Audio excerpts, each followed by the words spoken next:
गमः पात नैतत् त्वयि उपपद्यते क्षुद्रं हृदय दौर्बल्यं त्यक्त्वा उत्तिष्ठ परन्तप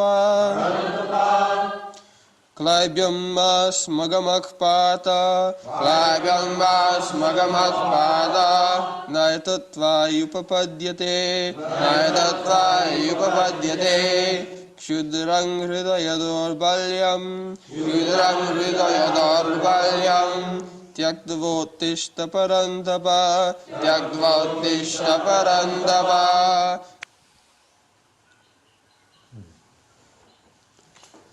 Klaibyam, impotence. Ma, do not. Sma, take it for granted. Gamaha, go in. Partha, O son of Pritha. Na, never. Etat, like this. Tvai, unto you. Upapadyate, is befitting. Kshudram, very little. Hridaya, heart. Dorbalyam, weakness. Tyaktva, giving up. Uttishta, get up. Parantapa, O chastiser of the enemies. Translation: O son of Pritha, do not yield to this degrading impotence. It does not become you. Give up such petty weakness of heart, and arise, O chastiser of the enemy.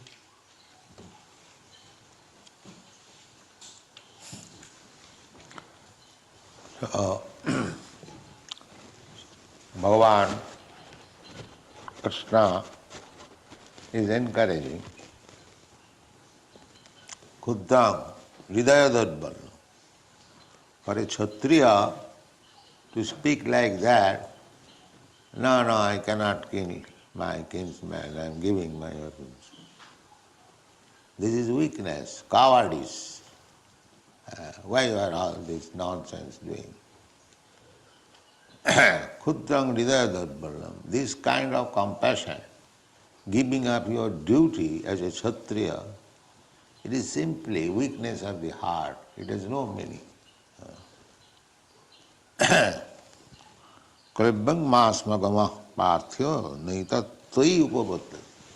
Especially for you. You are my friend, what people will say.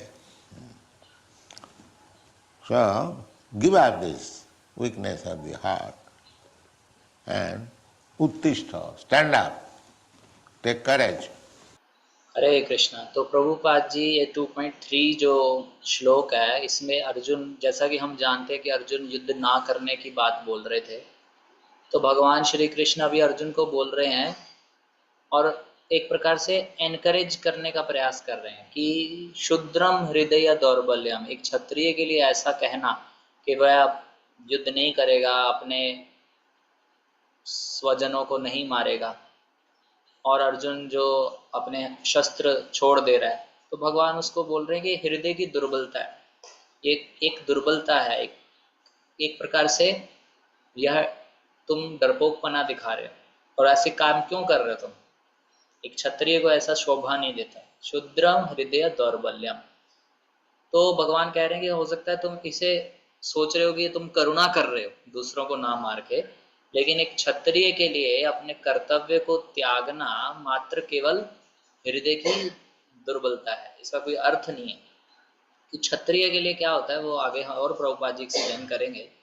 एक क्षत्रिय के लिए युद्ध भूमि छोड़ना मतलब बहुत अपमानजनक है, इसलिए भगवान बोल रहे हैं क्लैब्यम मां समागमा पार्था नैतत्वयि उपपद्यते, कि तुम जैसे व्यक्ति के लिए जो मेरा मित्र है लोग क्या कहेंगे, तो इसलिए अपने इस हृदय की दुर्बलता को त्यागो, खड़े हो और करेज, साहसी बनो और युद्ध करो।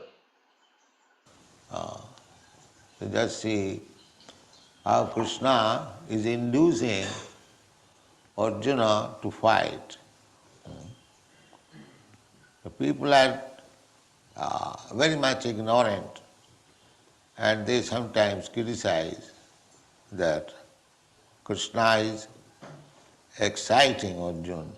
He is very gentleman, non-violent, and Krishna is exciting him to fight. This is called Jaradarshan. Jaradarshan. Jaradarshan means material vision. Therefore, Shastra says, Atah Sri Krishna Namadi Namaved Graham Indriyai. Sri Krishna Namadi. तो प्रभुपाद जी अभी क्या कह रहे हैं कि अर्जुन को भगवान श्री कृष्ण ने साहस भरने के लिए बोला कि आप कैसे काम कर रहे हो, क्षत्रियों के लिए शोभा नहीं देता। तो अर्जुन को युद्ध में लगा रहे हैं। तो जो लोग होते हैं जो बहुत अधिक बुद्धिमान नहीं होते, तो कई बार भगवान कृष्ण को मतलब क्रिटिसाइज करते हैं, उनके ऊपर दोषारोपण करते हैं कि कृष्ण भगवान ने अर्जुन से युद्ध करवाया। अर्जुन तो बहुत सज्जन व्यक्ति था, वो अहिंसक था, लेकिन कृष्ण भगवान ने उससे युद्ध करवाया, उसको उकसाया, हिंसा करवाई। तो इसको बोलते हैं जड़ दर्शन। जड़ दर्शन का अर्थ होता है कि भौतिक दृष्टिकोण, भौतिक दृष्टिकोण से भगवान के कार्यों को समझना, उसमें गलत लगेगा। सब लोग बोलेंगे कि भगवान कृष्ण तो हिंसा करवाए, अर्जुन तो बड़ा अच्छा था, हिंसा कर ही नहीं रहा था वो तो, लेकिन भगवान ने उसको उकसा दिया। तो जो लोग जड़ दर्शन वाले होंगे, वो जड़ दर्शन वाले लोग इस प्रकार से भगवान की लीला को समझेंगे। इसलिए कहा गया शास्त्रों में, अतः श्री कृष्ण नाम आदि न भवेद ग्राह्यम इंद्रियः। श्री कृष्ण नाम आदि, इसका अर्थ वैसे प्रभुपाद जी आगे बतलाएंगे, तो हम उस प्रभुपाद जी से सुनते हैं। We become in touch with Krishna by chanting his name. Hare Krishna.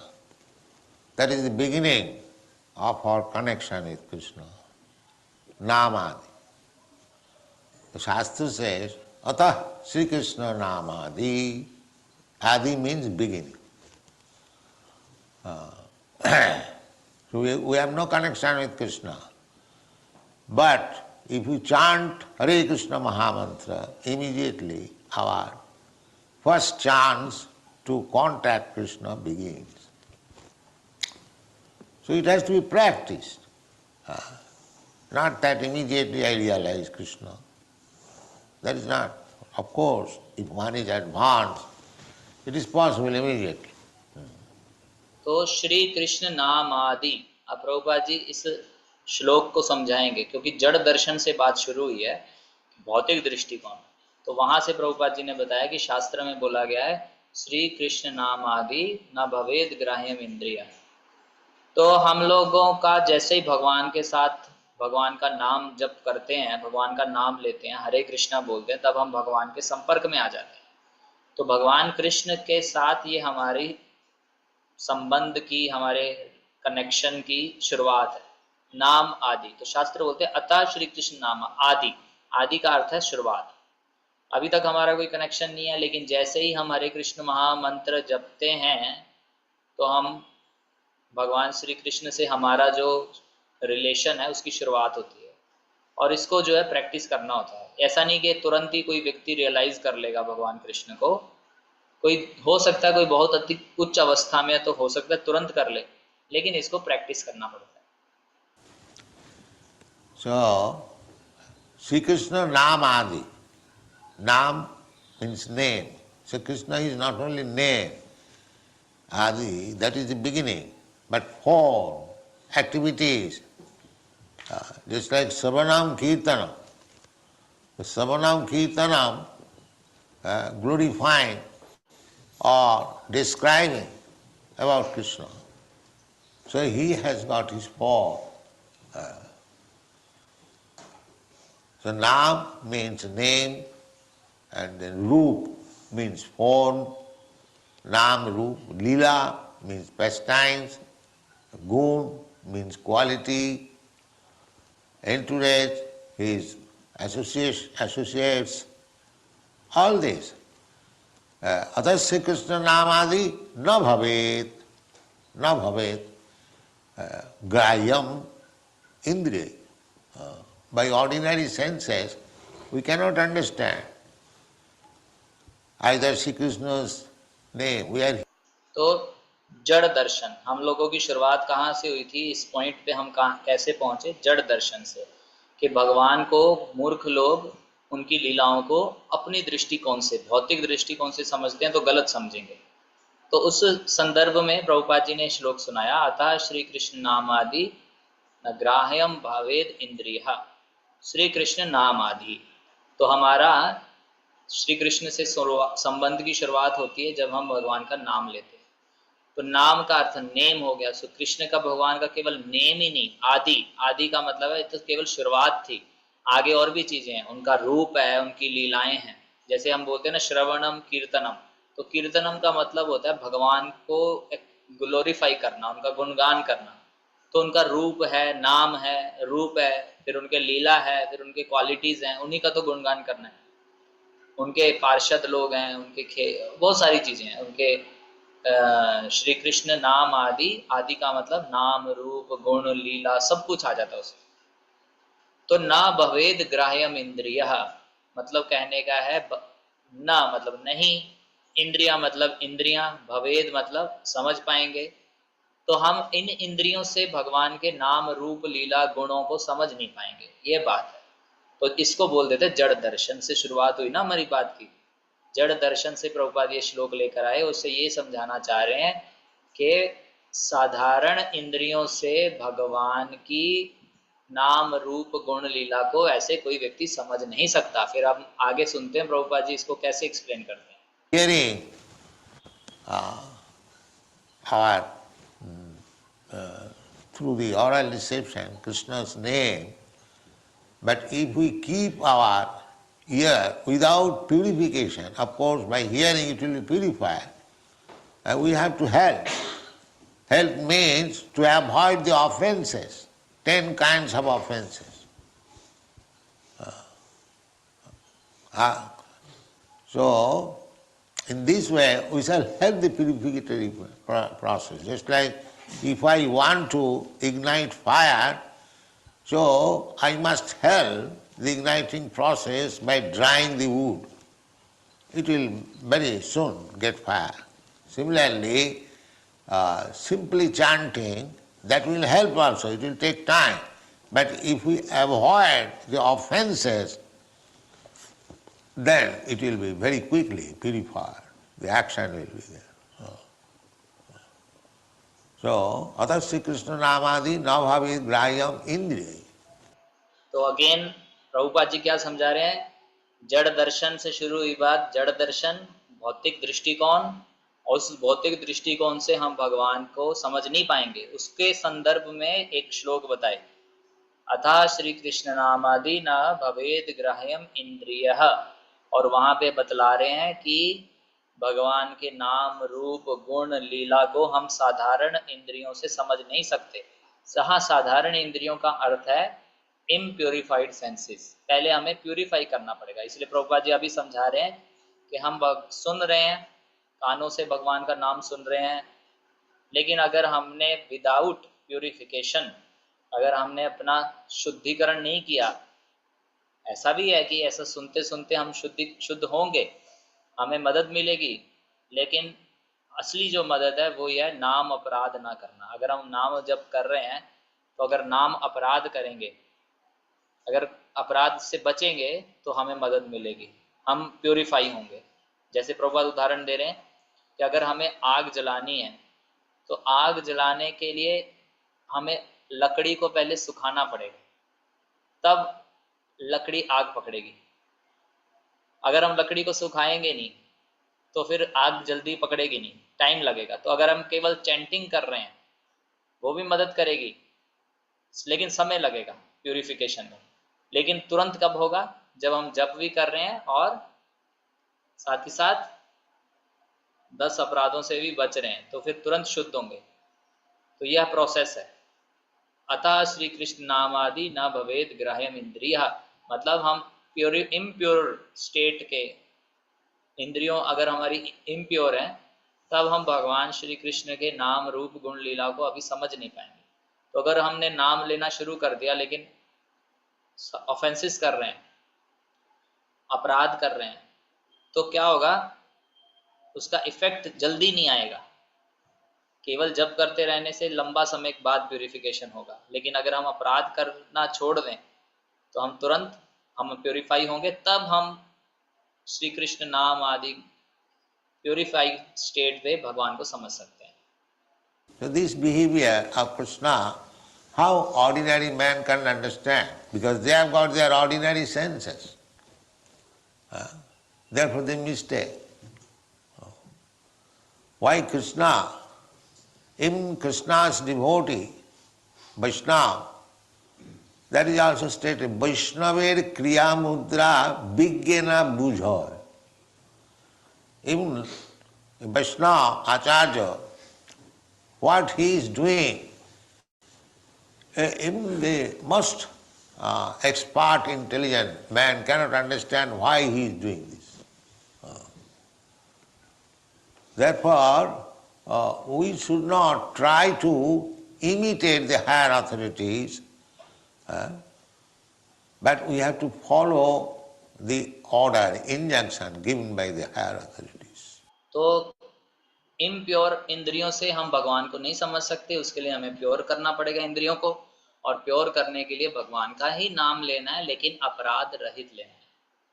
तो जब इतनी बात है तो फिर कोई साधारण व्यक्ति कैसे समझ पाएगा भगवान को, क्योंकि उसके पास साधारण इंद्रियां हैं, तो वो गलती कर ही बैठेगा। जिनके पास साधारण इंद्रियां हैं वो गलती भगवान को समझने में कर बैठेंगे, उसके लिए बहुत प्योरिटी चाहिए। भगवान को गलत समझ बैठेंगे ये तो चलो एक बात है, इवन भक्तों को, वैष्णवों को भी, उनके लिए भी कहा गया है, वैष्णवेर क्रिया मुद्रा विज्ञ ना बुझाए, कि जो वैष्णव आचार्य होते हैं वो क्या करते हैं। कई बार तो बड़े बड़े बुद्धिमान भी व्यक्ति समझ नहीं पाते कि उन्होंने ये काम क्यों किया। इसलिए हमें उच्च अधिकारियों को नकल करने का प्रयास नहीं करना चाहिए कि अरे हरिदास ठाकुर ने तो लगातार 192 माला करी तो मैं भी करूं। लेकिन हमें क्या करना चाहिए, उनको कॉपी नहीं करना चाहिए, बल्कि उनके द्वारा दिए गए निर्देशों का हमें पालन करना चाहिए।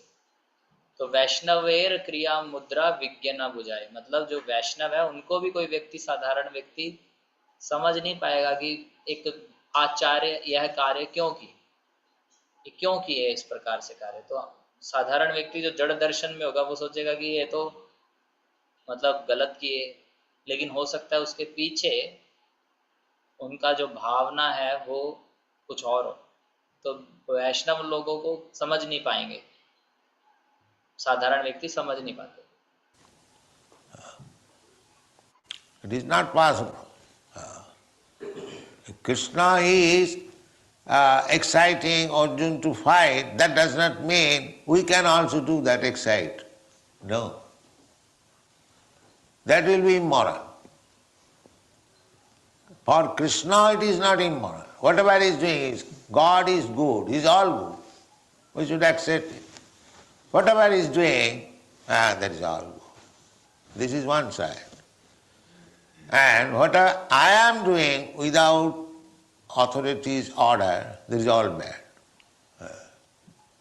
He does not require any order from anyone else. Ishvara Parama Krishna, he is the supreme controller. He does not require anyone's instruction. Whatever he does, it is perfect. This is Krishna understanding. And not that I have to study Krishna in my own way. Krishna is not subjected to your examination or your test. He is above all, he is transcendent. Therefore, those who have not the transcendental vision, they misunderstand Krishna. तो प्रभुपाद जी अभी वही बात समझा रहे हैं। पहले हमने जड़ दर्शन सुना, फिर हमने सुना कि इम्प्योर स्टेट में हम भगवान के नाम रूप गुण लीला को नहीं समझ सकते, प्योर करना पड़ेगा इंद्रियों को, आध्यात्मिकरण करना पड़ेगा इंद्रियों का, और वो होगा नाम को अपराध रहित लेने से। और जब हम इस प्रकार से अपराध रहित नाम जपेंगे तो हमारे इंद्रियां शुद्ध होंगी और उन इंद्रियों से हम भगवान को समझ पाएंगे। तो भगवान ही नहीं, उनके भक्तों को भी समझ पाना बड़ा मुश्किल होता है साधारण व्यक्ति के लिए। तो उसके लिए हमने जाना और हमें ये सुना, प्रभुपाद जी बोल रहे हैं कि हमें वैष्णवों को उनके इन निर्देशों का पालन करना चाहिए, ना कि उनको कॉपी करना चाहिए। तो यहाँ पे भी भगवान श्री कृष्ण अर्जुन को युद्ध करने के लिए प्रेरित कर रहे हैं। इसका अर्थ ये नहीं कि हम भी वो काम करें जो भगवान कर रहे हैं, क्योंकि हम अगर करेंगे तो असैद्धांतिक हो जाएगा। भगवान कर रहे हैं, भगवान ऑल गुड है, इसलिए वो जो भी कुछ करते हैं वो सिद्धांत के खिलाफ नहीं होता। भगवान ही अगर सिद्धांत तोड़ेंगे तो फिर भगवान कैसे हुए? तो भगवान जो करते हैं वो सैद्धांतिक है। हम अगर भगवान को कॉपी करेंगे तो फिर असैद्धांतिक हो जाएगा। तो हमें भगवान के कार्यों को स्वीकार करना होता है कि जो भी वो करते हैं वो ऑल गुड ही है। लेकिन मैं अगर बिना किसी उच्च अधिकारी के निर्देशन से कर रहा हूं कुछ भी, तो वो बुराई है। इसलिए मेरे को समझना चाहिए कि मेरे ऊपर कोई अधिकारी हो जो मुझे निर्देशन दे। तो अगर ऐसा नहीं हो रहा, हम किसी के भी निर्देशन में नहीं है और हम सोच रहे हैं कि मुझे किसी के निर्देशन की जरूरत नहीं है, लेकिन ऐसा नहीं है, क्योंकि भगवान का निर्देशन तो है, ईश्वर परम कृष्णा, भगवान सुप्रीम कंट्रोलर है।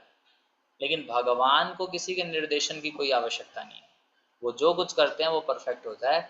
ये अगर हमने समझ डाल ली अपने अंदर तो फिर हम भगवान को समझ पाएंगे। अदरवाइज अगर हम सोच रहे हैं कि मैं अपने तरीके से भगवान को समझूं, हम भगवान के तरीके से भगवान को नहीं समझना चाह रहे, अपने तरीके से भगवान को समझ रहे, तो जड़ दर्शन है। लेकिन भगवान के तरीके से अगर हम भगवान को समझे तो हमें पता चलेगा कि भगवान ऑल गुड है और भगवान दिव्य हैं। तो जब हम इस प्रकार से दिव्यता समझते हुए भगवान को समझेंगे तब समझ पाएंगे। अदरवाइज अगर हमारे पास दिव्य दृष्टि नहीं है, भगवान का तत्व ज्ञान नहीं है, तो फिर हम भगवान को मिसअंडरस्टैंड करेंगे ही करेंगे। Here he is directly enticing.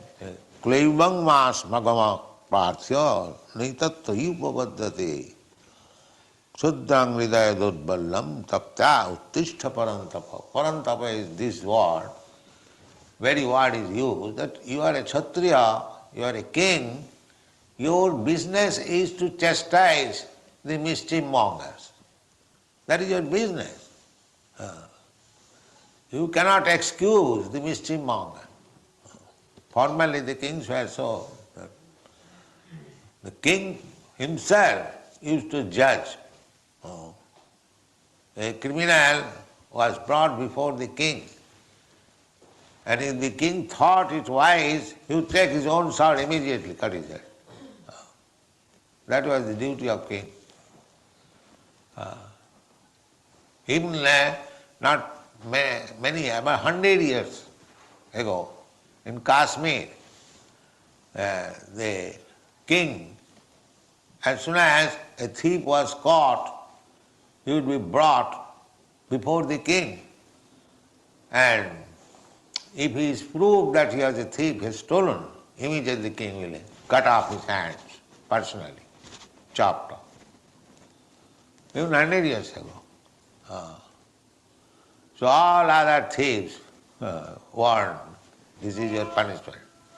तो यहाँ पे अभी हमने जाना कि भगवान को समझने के लिए इंद्रियां शुद्ध चाहिए, और हमने जाना कि भगवान परम कंट्रोलर है, भगवान ऑल गुड है, भगवान का जो तत्व ज्ञान है, भगवान है, इसलिए जो भी वो करेंगे वो सैद्धांतिक है, वो कभी भी असैद्धांतिक कार्य नहीं करेंगे, लेकिन हम उनको नकल नहीं कर सकते। और यहाँ पे हमने देखा कि भगवान अगर अर्जुन को मोटिवेट कर रहे हैं युद्ध करने के लिए, तो वो भगवान ऐसा नहीं कि अर्जुन अहिंसा है तो भगवान हिंसा करवा रहे हैं, ऐसा नहीं। भगवान जो करवा रहे हैं वो एकदम ठीक है, क्योंकि वो भगवान है, इसलिए हमें स्वीकार करना चाहिए। तो यहाँ पे श्लोक है, क्लेब्यम मा समागमा पार्था नैतत्वयि उपपद्यते शुद्रम हृदय दौर्बल्यम त्यक्त्वा उत्तिष्ठ परंतपा। परंतपा शब्द पिछले सत्र में भी हमने जाना था। परंतपा शब्द यूज होता है क्षत्रियों के लिए। क्षत्रिय हैं, अर्जुन को बोल रहे हैं तुम क्षत्रिय हो, तुम राजा हो, और तुम्हारा जो कर्तव्य है वो है जो लोग मतलब अधर्म कर रहे हैं उनको सबक सिखाना, ये तुम्हारा कर्तव्य है। तो तुम अब जो लोग दंडनीय हैं अगर उनको तुम छोड़ दोगे, ये काम तुम्हारा ही है। तो पहले जो राजा लोग होते थे वो खुद ही जज होते थे, तो क्रिमिनल अगर कोई दोषी उनके सामने लाया जाता था और किंग जो है बुद्धिमान होता था, तो वो जानता था कि ये व्यक्ति दोषी है, वो दोषी है, तो क्या करता था राजा, तुरंत उसका सर काट देता था। ये ड्यूटी होती थी राजा की कि अगर कोई व्यक्ति दोषी प्राप्त हुआ तो उसको दंड देना। लेकिन प्रभुपाद जी बोल रहे हैं बहुत पुरानी बात नहीं है, 100 वर्ष पहले लगभग कश्मीर में भी ऐसा होता था। राजा के सामने अगर कोई चोर लाया जाता था तो राजा क्या करता था, अगर चोरी उसने करी है ये प्रूव हो गया तो उसके हाथ काट देता था, तुरंत हाथ काट दिए जाते थे।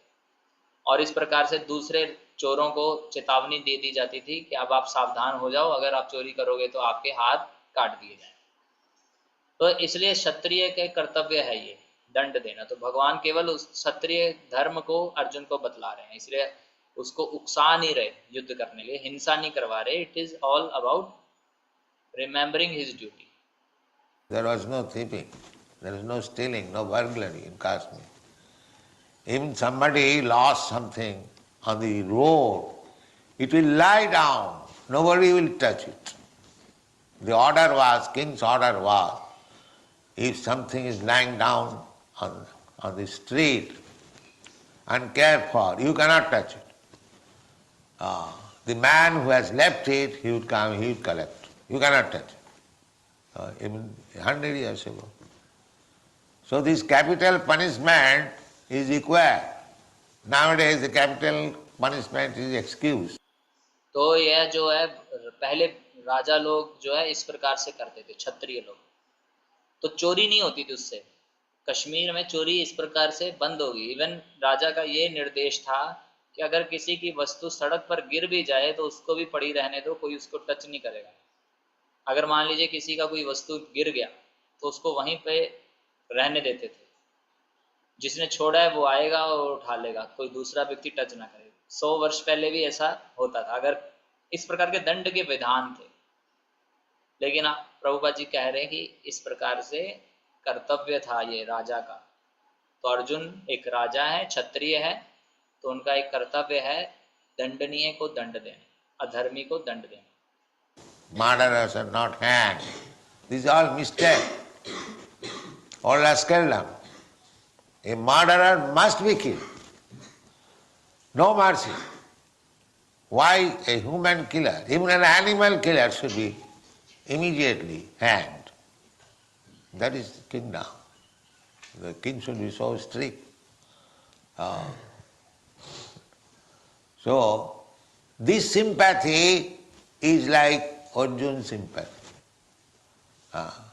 The sympathy now the state is sympathizing with the murderer, not to be killed. This is Arjun, that is Hridaya Dodballam. That is not duty. One has to discharge duty ordered by the superior authority very strictly, without any consideration. तो प्रभुपाद जी क्या कह रहे हैं कि यह कर्तव्य था राजा का दंड देना। अगर किसी व्यक्ति ने हत्या करी है, तो आजकल क्या हो रहा है, आजकल दंड नहीं दिया जा रहा, दंड के विधान हटा लिए जा रहे हैं। तो कोई हत्या करता है तो उसके लिए हत्या करने पर उसे दंड भी ऐसा ही देना होता है, उसको तुरंत उसका दंड क्या है, उसको भी मार दिया जाता है। केवल मनुष्य की हत्या करने वाला नहीं, अगर कोई व्यक्ति पशु की भी हत्या करता है तो वो भी हत्या है। अगर कोई राज्य चला रहा है, कोई राजा है, तो पशु के हत्यारे का भी दंड क्या है, फांसी चढ़ा देना उसको। तो पहले राजा इतने स्ट्रिक्ट हुआ करते थे, वो किसी प्रकार की इसमें करुणा नहीं दिखाते थे। वो सोचते थे कि दंड का पीछे दंड, अगर आपने कुछ गलत करा है तो उसके लिए दंड मिलना चाहिए। तो जो कोई गलत करता है, जैसे हमने भगवत गीता में भी जाना, 6 प्रकार के आतताई होते हैं, उनको दंड दे क्या है, उनके लिए उनको मार देना चाहिए, उसमें पाप नहीं लगता।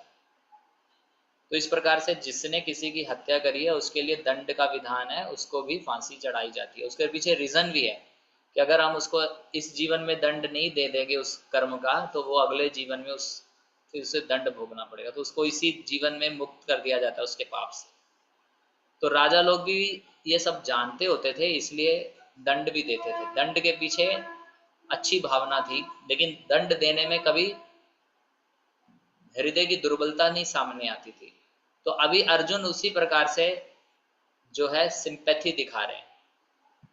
वो क्या कह रहे हैं, जैसे हम लोग अभी आजकल देखते हैं कोई किसी ने किसी का वध किया तो उसके पीछे सिंपैथी दिखाई जाती है कि अरे चलो इससे हो गया, चलो छोड़ दो। तो ऐसी सिंपैथी को हृदय दौर्बल्यम कहा गया। अर्जुन के इस सिंपैथी को, इस करुणा को हृदय की दुर्बलता कही गई है। होना क्या चाहिए, आतताई है सामने, आतताइयों का तो वध हो जाना चाहिए, लेकिन अर्जुन की जो ये सिंपैथी है, करुणा दिखा रहे हैं जो अपने स्वजनों के प्रति, तो वो गलत है। इसलिए भगवान उनको बोल रहे हैं कि आप जो है गलत कर रहे हो, यह हृदय की दुर्बलता है। इसलिए व्यक्ति को अपने ड्यूटी को डिस्चार्ज करना चाहिए बड़ी ही कठोरता के साथ। ऐसा नहीं कि अपनी ड्यूटी में हम कुछ और सोचने लग गए, नहीं। अगर हमारे उच्च अधिकारियों ने हमें जो निर्देश दिए हैं उनको फिर कड़ाई से पालन करना चाहिए। So these are weakness of the heart, this kind of sympathy. But ordinary person will not understand. Therefore, to understand Krishna, one requires special senses. Special senses, not ordinary senses. Special senses means you have to pluck your eyes and you have to put another eye. No, you have to purify. Tatparatena nirmalam. Just like if you have got some disease in the eyes, you apply medicine, and when it is clear, you can see clearly everything. Similarly, with these blunt senses, we cannot understand what is Krishna. तो इसे हृदय की दुर्बलता कहा गया। जो अर्जुन या फिर जो हम लोग इस प्रकार से देखते हैं आजकल की, कोई व्यक्ति दोषी होता है तो उसको बहुत सारे लोग उसके पीछे करुणा दिखा देते हैं, अरे तो बहुत, इसको छोड़ दो, कोई बात नहीं, चलो हो गया। मतलब देखते हैं ना, पहले ऐसा होता था, आप लोगों ने भी देखा होगा।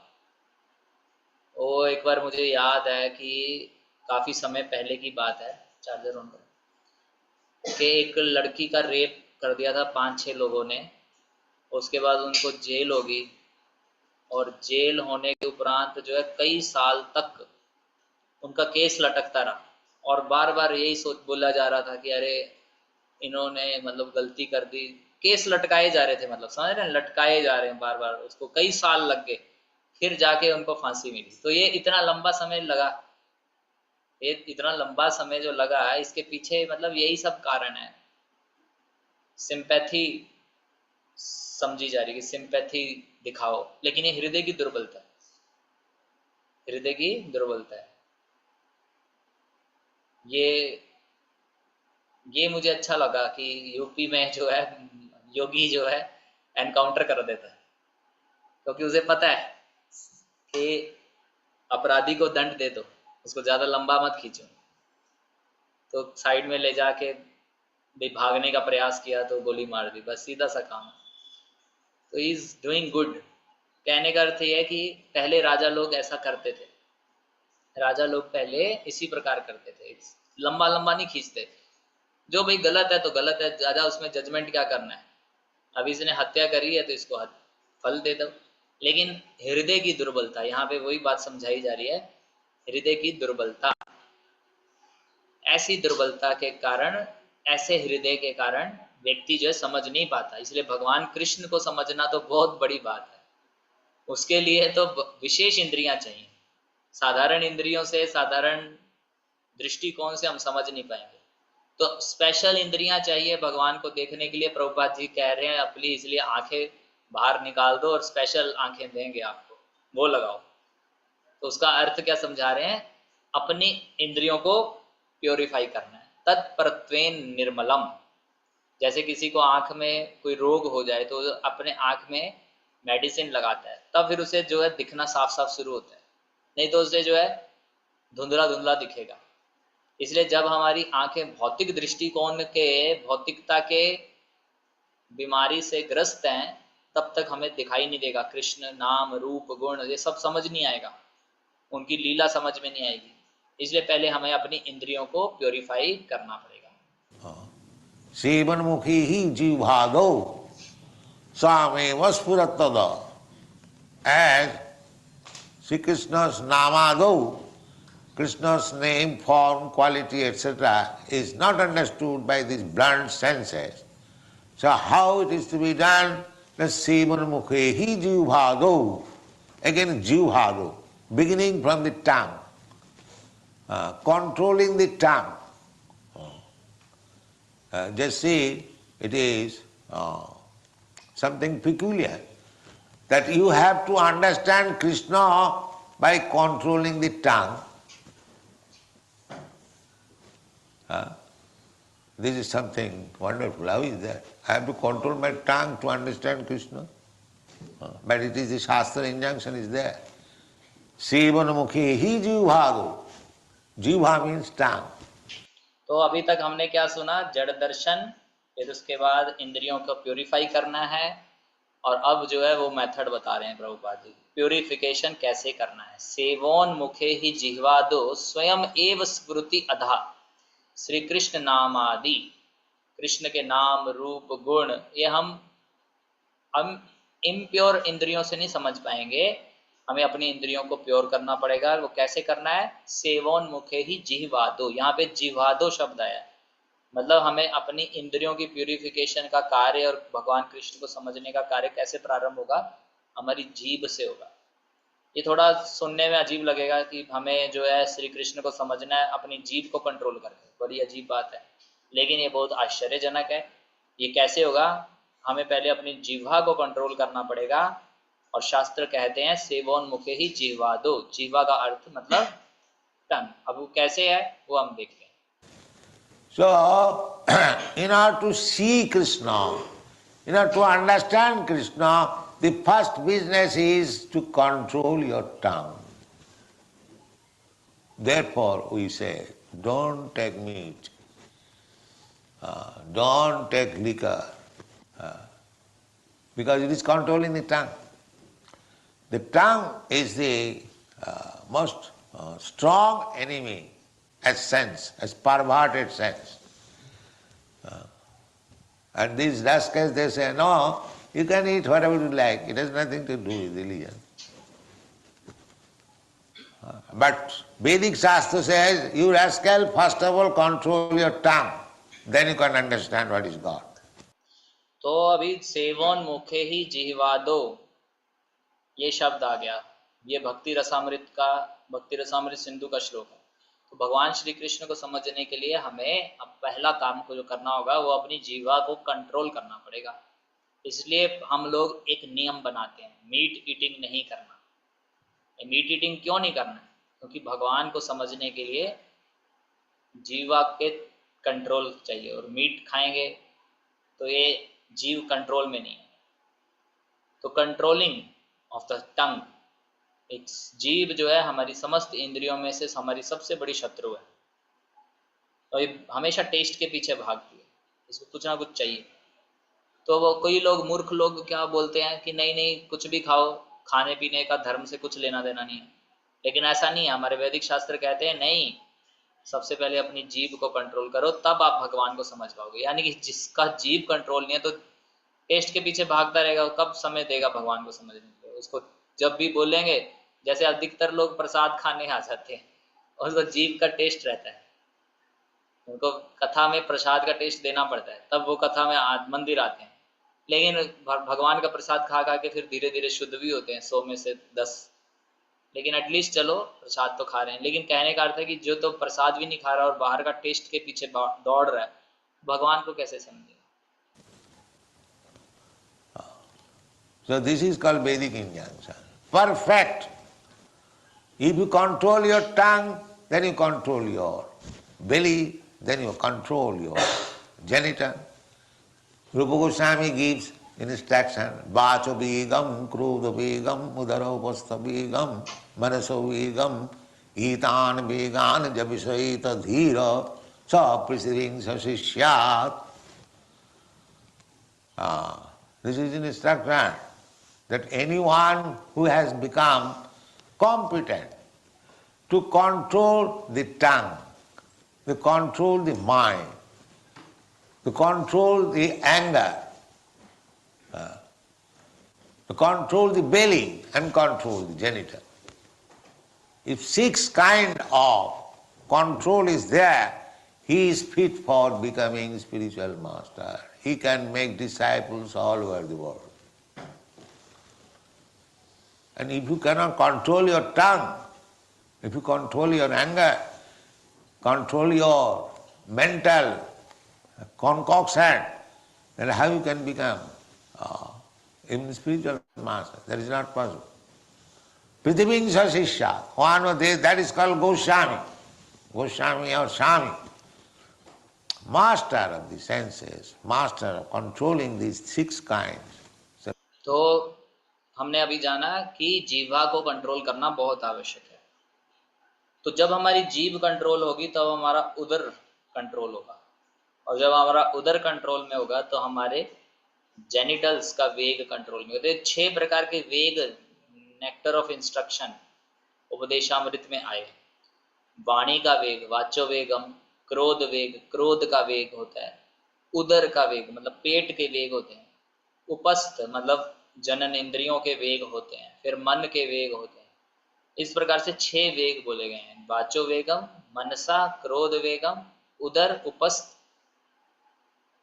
वाचो वेगम, मनस, जीवा वेगम, एक छठा इसमें मिसिंग है। तो 6 वेग बोले गए हैं। देखिए कौन कौन से 6 वेग बोले गए हैं। वाचो वेगम मतलब वाणी का वेग, दूसरा मन का वेग मनसा वेगम, तीसरा क्रोध वेगम क्रोध का वेग, चौथा जीभा का वेग, पांचवा उदर का वेग पेट का, और छठा जननेंद्रियों का वेग। ये 6 प्रकार के वेग बताए गए हैं। ये मतलब हमारे को कई बार वेग समझते हैं ना, एक प्रकार की कई बार तूफान सा आ जाता है हमारे। वाणी का वेग, किसी ने कुछ बोल दिया तो एकदम वेग रहता है कि इसको भी सुना दें। कई बार क्रोध का वेग होता है, क्रोध एकदम आ जाता है, उसको तुरंत हम किसी के ऊपर क्रोधित हो जाना चाहते हैं।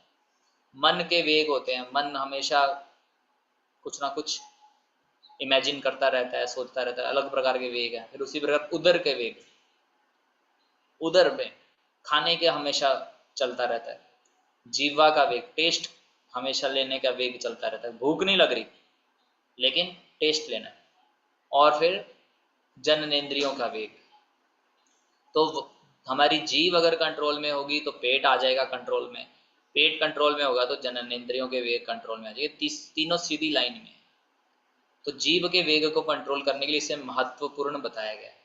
तो अगर कोई जीभ के वेग 6 वेगों को कंट्रोल कर लेता है तो बता रहे हैं कि वो इस पृथ्वी पे पूरी पृथ्वी पे शिष्य बनाने के योग्य है। लेकिन अगर किसी ने अपने इन 6 वेगों को कंट्रोल में नहीं किया तो फिर वो कैसे गुरु बन सकता है। तो अगर किसी को गुरु, वैसे मतलब गुरु कौन होगा, जो गोस्वामी होगा। गोस्वामी का मतलब होता है इंद्रियों का स्वामी। केवल अपने नाम के आगे गोस्वामी लगा लेना उससे काम नहीं चलेगा। हो सकता है नाम के आगे गोस्वामी लगा लिया लेकिन वेग में कोई कंट्रोल नहीं है, तो वो मतलब अभी गोस्वामी नहीं है। गोस्वामी का मतलब जिसने अपने समस्त इंद्रियों को, उनके वेगों को, इन 6 प्रकार के वेगों को कंट्रोल कर लिया, तो वो पृथ्वी पे पूरे पृथ्वी पे शिष्य बना सकता है, इतना कॉम्पिटेंट है। तो हमारे 6 गोस्वामी कहे गए हैं, श्री रूप गोस्वामी, श्री सनातन गोस्वामी। ये सब गोस्वामी क्यों कहे गए, क्योंकि इन्होंने अपने समस्त वेगों को नियंत्रित। Beginning is the jiva. Sevan mukhehi jivhado swayameva spurattada seva. The tongue can be engaged in the service of the Lord. How? You chant Hare Krishna, always glorify Vachangsi Vaikuntha Gunanuvarnani. Vachangsi means talking. Talking is the business of tongue and tasting is the business of tongue. So, you engage the tongue in the service of the Lord by glorifying. Whenever you take a vow that whenever I shall speak, I shall simply speak glorifying Krishna, nothing more. That is tongue control. Oh. If you don't allow your tongue to speak anything nonsense, Grammo Katha, we sometimes sit together, we talk so many nonsense, and that should be controlled. Now I have engaged my tongue for the service of the Lord, so we shall not talk anything of sense gratification. But this is controlling the tongue. I cannot eat anything which is not offered to Krishna. This is controlling the tongue. तो जो अभी हमने 6 वेग जाने कि 6 वेगों को नियंत्रित करना है, तो 6 वेगों का नियंत्रण की शुरुआत जो है जीभ से करनी है। तो जीभ जो है भगवान की सेवा में लगनी चाहिए। जीभ का एक काम है बोलना, तो हमें क्या करना चाहिए? हमेशा भगवान का गुणगान करना चाहिए। वाचांसी वैकुंठ गुणानुवर्णने, वाचांसी मतलब बोलना है, तो भगवान हरि का गुणगान करो। और दूसरा काम है जीभ का स्वाद लेना, तो हमें इस प्रकार से भगवान की सेवा में लगाना होगा। सेवोन मुखे ही जीवहादो स्वयं एव स्फुरति अदा। तो हमें क्या प्रण ले लेना चाहिए कि जब भी मैं बोलूंगा, कार्तिक का महीना प्रारंभ हो रहा है, तो आप लोग प्रण ले सकते हैं कि हम जो भी बोलेंगे, मतलब बोलेंगे तो हमारा काम जो है भगवान का गुणगान करेंगे। ये मतलब हो गया हमारी जीभ को कंट्रोल कर लिया। अगर आपने अपनी जीभ को अलाउ कर दिया, मतलब कुछ भी अलाउ मत करिए कि ग्राम में कथा मतलब संसार की बातें करने लग जाएं। अब क्या होता है, कई बार भक्त लोग इकट्ठा बैठते हैं तो इस संसार की बातें करने लग जाते हैं। वो कंट्रोल करना है। नहीं, अब हम बैठे हैं तो अभी हम क्या करेंगे, हम अपनी जीभ को भगवान की सेवा में लगा देंगे और हम कुछ भी इंद्रिय तृप्ति की बात नहीं करेंगे, हम केवल भगवान का गुणगान करेंगे। और मैं कुछ भी बाहर का नहीं खाऊंगा, मैं खाऊंगा तो केवल कृष्ण प्रसाद खाऊंगा। यह हो गया जीवा का कंट्रोल। कितने भक्त लोग चाहेंगे इस कार्तिक में ये करना? तो आप चैट बॉक्स पे तब तक लिखिए, हम आगे सुनते हैं। So these are small techniques, but it has got great, great value, so that Krishna will be pleased, the austerity, and he'll reveal. You cannot understand, you cannot see Krishna, you cannot order Krishna. Krishna, please come dancing with flute, I shall see you. This is order. Krishna is not subjected to your order. Therefore, Chaitanya Mahaprabhu gives us an instruction. Aslishya bapadaratham pinastumam maramahatam karotu va adarsana. Adarsana. Everyone wants to see Krishna devotee. But if pure devotee says that, no, if you don't like to see me, that's all right. You can break my heart. I may always pray to see you, but you do not come and break my heart. That is also accepted. Still I shall worship you. This is pure devotion. Not that I have asked Krishna to come before me dancing. He did not come. Well, you have this nonsense. The Krishna consciousness movement is no value. Not like that.